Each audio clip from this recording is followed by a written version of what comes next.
အိုဘက်လင်ရဲ့ဖျက်မျိုးအစိုးရသောယူဒမျိုးတို့တွင်တင်သည်မျိုးငယ်မျိုးရုပ်ဖြစ်တော်လဲတရေလအမျိုးကိုအုပ်ဆိုးရသောသခင်သည်ငါဖို့တင်ဤအထဲမှာပေါ်ထွန်းလာတဲ့ထိုသခင်သည်ရှေးကပ်ကဘာမစလေပေါ်ထွန်းသောသခင်ဖြစ်၏အကြောင်းမူကားငါတို့အဖို့သူငယ်ကိုဘွားမြင်၏ငါတို့အားသားကိုတနာတော်မူ၏ထိုသူသည်အုပ်ဆိုးခြင်းအာနာဆက်ရှိလိမ့်မည်နမတော်ကအန်လော့ဘွယ်တိုင်ပင်ဘက်တန်ခိုးကြီးသောကြားသခင်ထာဝရပါငြိမ်သက်ခြင်းအရှင်ဟုခေါ်ဝေါ်သမုတ်ခြင်းကိုခံတော်မူလိမ့်မည်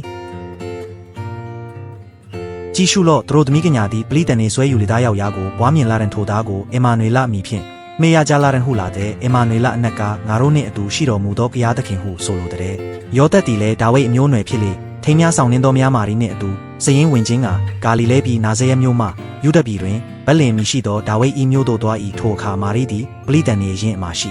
ယောသက်သည်လည်းဒါဝိဒ်အမျိုးနွယ်ဖြစ်လေထိမ်းများဆောင်နှင်းသောများမာရီနှင့်အတူစရင်ဝင်ခြင်းကဂါလိလဲပြည်နာဇရက်မြို့မှယူဒပြည်တွင်ဗက်လင်မီရှိသောဒါဝိဒ်၏မြို့သို့သွား၏ထိုအခါမာရီသည်ပလိတန်နေရင်အမရှိ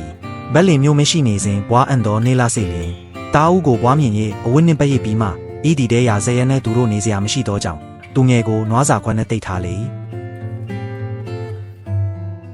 ရိုက်ပြီးဗက်လင်မြို့၌ဟေယုံမင်းကြီးလက်ထက်ယေရှုသည်ဘွားမြင်ခြင်းကိုခံတော်မူပြီးမှမာဂုပညာရှိတို့သည်အရှိပြည်ကယေရုရှလင်မြို့သို့ရောက်လာကြလျင်ထိုပြည်မှာတိုးထိန်တို့သည်ညင့်အခါတောအရ၌ဒဲခိုလျက်မိမိတို့စုကိုစောင့်နေကြသည်ဖြစ်လေ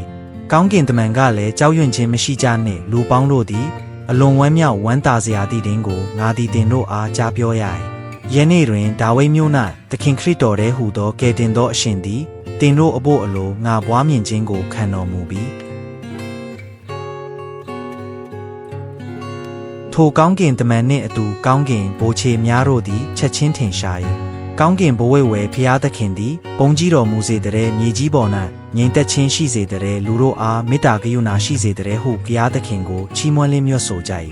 ထိုကျဲကိုမြင်ပြန်သောအခါအလွန်ဝမ်းမြောက်ဝမ်းသာခြင်းရှိလေအိမ်တို့ဝင်လေသောမေတော်မာရီနှင့်တကောသူငယ်တော်ကိုတွေ့မြင်လျင်ပြက်ဝတ်ကိုးကွယ်လေမိမိတို့ဗနာဝိစာတို့ကိုဖွင့်ပြီးမှလောဘန်နှင့်မူရန်တဲဟုသောနန္တာမျိုးကိုပင်ရွှေကိုပင်စက္ကပ်ပူဇော်ကြ၏